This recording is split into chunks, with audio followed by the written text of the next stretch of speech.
Bonjour, c'est René. Aujourd'hui, je voudrais vous parler d'un sujet qui génère beaucoup de questions. Me la pose souvent, soit ici à l'atelier, soit dans mes cours en ligne.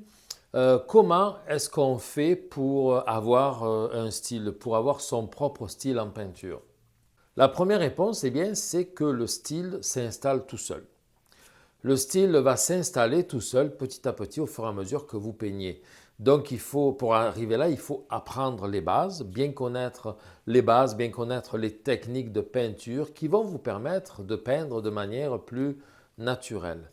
Donc ces bases-là, il faut les appliquer constamment pour peindre de façon plus facile et plus naturelle. Il faut que pendant que vous peignez, que vous n'ayez plus on va dire, de ralentissement, de difficulté dû par exemple au dessin sur la toile, au mélange des couleurs, euh, toutes les techniques finalement à l'application de la peinture sur le tableau. Il faut que vous puissiez faire la couleur que vous voulez faire rapidement, la déposer sur le tableau facilement pour obtenir sur le tableau ce que vous voulez y voir.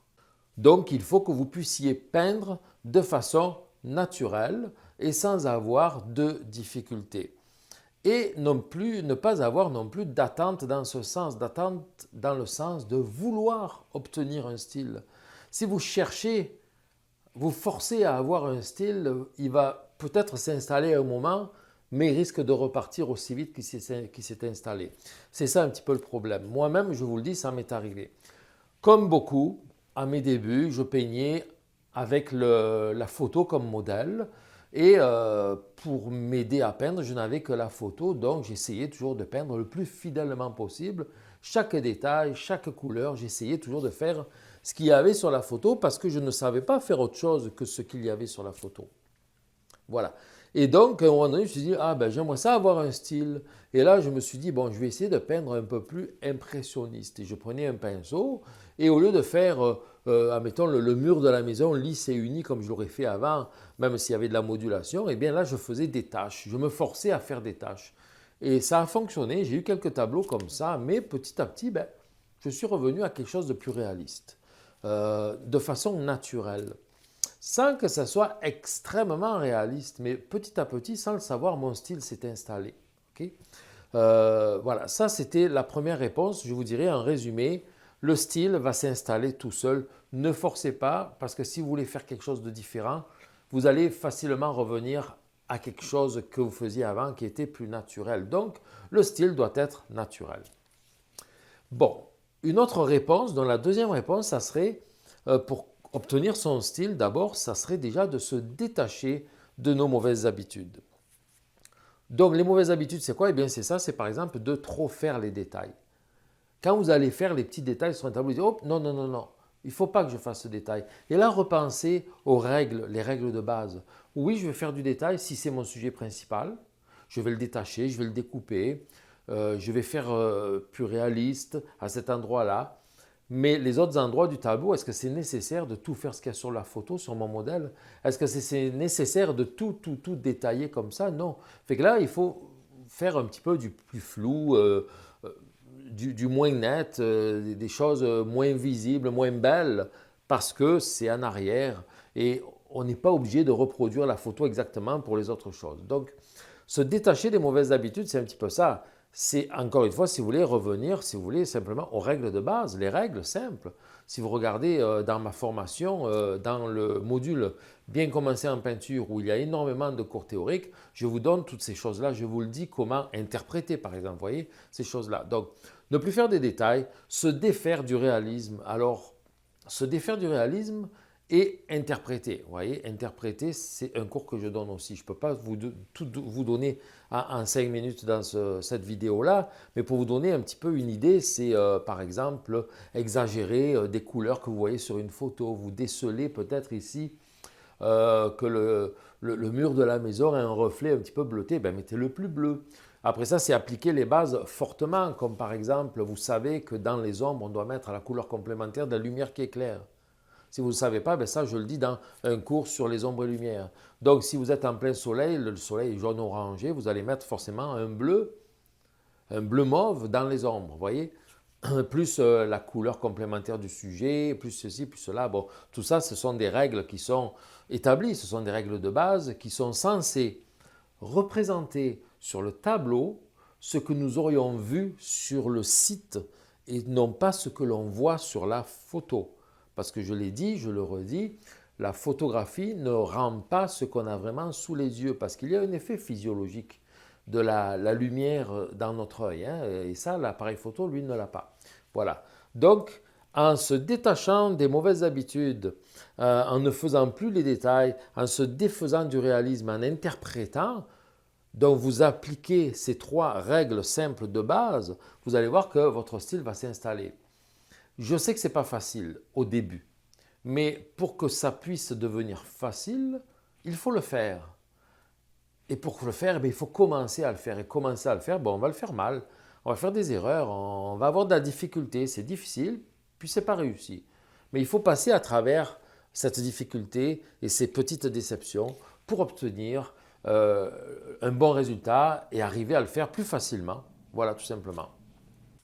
Et ma troisième réponse, alors là, elle est vraiment pas mal différente des 2 premières qui étaient proches l'une de l'autre, c'est adopter un style. Bon, comment adopter un style? Déjà, il faut savoir quel style vous aimeriez avoir, il faut l'identifier. Est-ce que vous aimeriez peindre de façon pointilleuse? Est-ce que vous aimeriez peindre de façon impressionniste, expressive? Pourquoi vous voudriez avoir un style? Parce que vous avez certainement vu quelque part un style qui vous plaît. Donc, vous l'avez déjà vu quelque part. Il y a quelque chose qui vous plaît. Bon, prenez les photos de ces tableaux-là, des gens qui vous plaisent. Admettons, je ne sais pas moi, vous aimez la méthode, la façon de peindre de Claude Monet. Admettons, ça vous plaît, ça. Comment il peint. Ou Cézanne. Vous voyez, ce sont 2 impressionnistes, mais qui peignent différemment quand même. Moi, j'aime beaucoup Cézanne, par exemple. Alors bon, je vais prendre cet exemple. Admettons, j'aimerais ça peindre comme Cézanne. Je n'ai pas de style. Je veux adopter son style. Eh bien là, je viens d'identifier le style que je voulais. Ça, c'est la première étape. Donc ensuite de ça, je vais prendre des photos des tableaux de Cézanne et les analyser. Parce que sinon, je ne saurais pas comment faire, comment est-ce que lui, il a fait pour obtenir ça, ces tableaux-là. Je vais l'analyser. Alors, c'est quoi? Quelles sont ces couleurs qu'il utilisait? Quelles sont les couleurs qu'il utilise et qui me plaisent? On peut faire des recherches sur Internet et le savoir. On peut aussi simplement regarder la photo et dire, à peu près, ça, il me semble que c'est du bleu céruléen, ça, c'est du bleu outre-mer, ici, il y a du vert de vessie. Ah, je vois qu'il utilise beaucoup les bleus et les verts. Ou bien au contraire, je vois qu'il utilise beaucoup les oranges et les bruns et les rouges. Renoir, il utilise beaucoup les rouges, les oranges. Alors, si j'aime Renoir, j'aime peindre dans la façon de Renoir, je vais utiliser beaucoup des rouges et des oranges, vous voyez, par exemple. Donc voilà, pour revenir à Cézanne, admettons, il y a beaucoup de verts et de bleus. Mais j'aime ça, les verts et les bleus, ça veut dire que je vais peindre avec des verts et des bleus surtout. Après ça, c'est analyser sa technique, sa façon d'apposer la peinture sur le tableau. Je vois qu'il fait des petites taches comme ça, partout des petites taches. Je regarde ces tableaux, je me dis, il a dû peindre partout en même temps, pas juste un endroit à la fois, parce que les couleurs se chevauchent, par exemple, entre la maison et le ciel, ou des choses comme ça. Voilà, donc il faut, pour faire résumer, analyser la technique. Comment est-ce que la personne a peint? Et après ça, une fois que j'ai vu comment il a peint, je vais essayer de faire la même chose. Donc, je vais appliquer cette technique à mes sujets à moi. Alors, je vais choisir un sujet qui sera facile à faire. Quelque chose de facile, là. Très facile. Une pomme, une poire, une tasse, un objet ou 2 sur une table. Un paysage très simple, un ciel, de l'herbe, une petite maison, une grange ou un arbre, tout seul, un arbre. Pas 2, pas 3, un.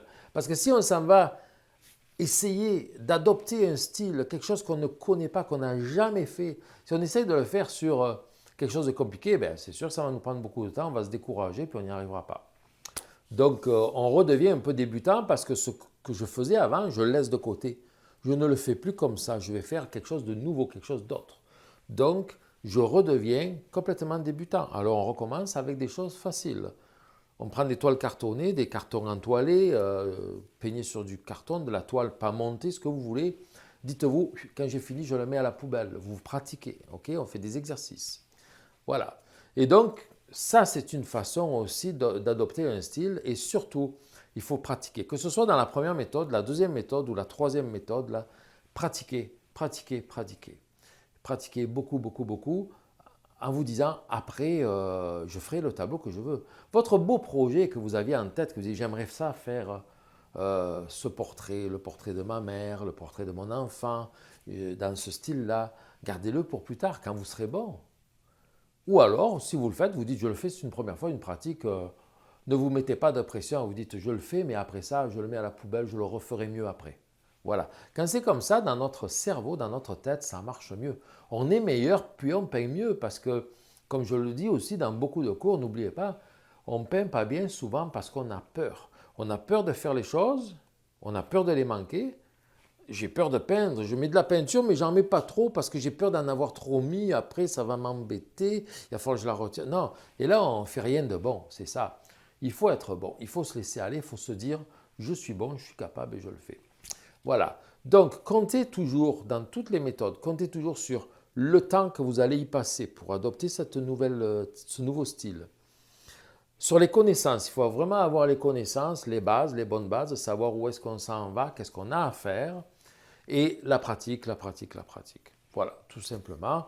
Et on y arrive. Ça ne prend pas 20 ans, attention, ce n'est pas la peine de se dire « Oh, j'y arriverai jamais ». Ne vous découragez pas.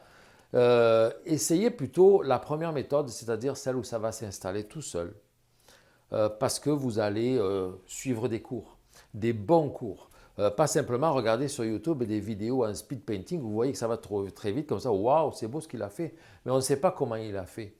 Alors vous avez énormément de techniques, énormément de méthodes différentes pour obtenir de la peinture, pour faire de la peinture, pour faire des tableaux. Mais ça n'est pas forcément les plus rapides, celles qu'on vous montre en 20 minutes,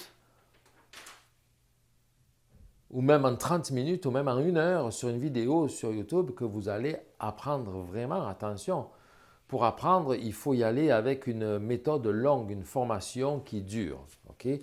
C'est là où vous allez, et puis vous aussi, vous devez durer, vous devez pratiquer, vous devez peindre. Il ne faut pas se dire, moi j'ai eu des élèves qui sont arrivés ici à l'atelier et qui se sont dit, oui, moi je veux apprendre à peindre. Ils se sont inscrits dans une session de 30 heures de cours, c'est 3 heures par semaine, 10 semaines.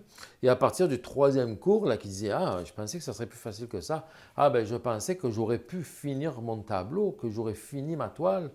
Je pensais que si, je pensais que là. Mais non, mais ça prend un minimum on va dire, de facilité. La facilité, on l'acquiert avec la pratique, avec les bases, les connaissances. Voilà. Donc, continuez. Alors, si vous voulez adopter un style, ne vous découragez pas, essayez, faites-le, utilisez une des 3 méthodes que je vous ai nommées ici. Allez-y, puis si jamais ça ne fonctionne pas, si jamais vous arrivez à avoir un petit style et puis qu'à un moment donné, hop, ça revient au naturel, à ce que vous faisiez avant, n'oubliez pas que le naturel revient toujours au galop. Hein. Ça, c'est certain que c'est difficile de se forcer à faire quelque chose. J'entends par style la façon de peindre, attention. Il y en a qui vont dire, ah, lui j'aime son style, cet artiste-là, et puis on s'aperçoit que cet artiste-là, eh bien, il fait toujours les mêmes personnages. Ce n'est pas un style, c'est des sujets, il fait toujours les mêmes sujets. Je vais vous donner un nom, tiens, un nom d'un artiste peintre connu ici au Québec, Littorio del Signore.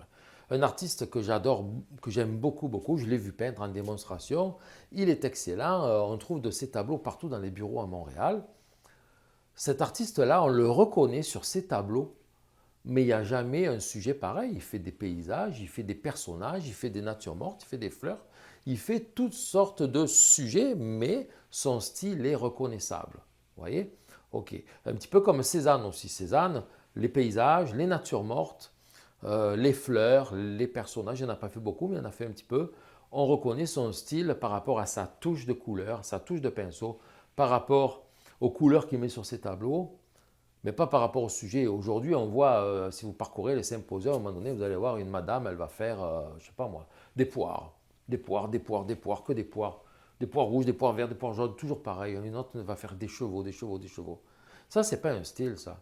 C'est une répétition d'un sujet. On va appeler ça plutôt une production homogène. Mais moi, quand je parle de style, je ne parle pas de ça. Je parle vraiment comme dans le cas de Cézanne ou Vittorio del Signore, et qui sont vraiment reconnaissables à leur touche de pinceau, à leur couleur. Voilà, donc j'espère que ça répond à vos questions sur le sujet. Comment comment adopter son style en peinture. Alors, si vous regardez encore cette vidéo, c'est que certainement, vous voulez en apprendre plus sur la peinture, sur les techniques, les méthodes. Alors, je vous offre 6 vidéos gratuites, une vidéo par jour pendant 6 jours. Cliquez sur le lien qui se trouve dans la description sous la vidéo.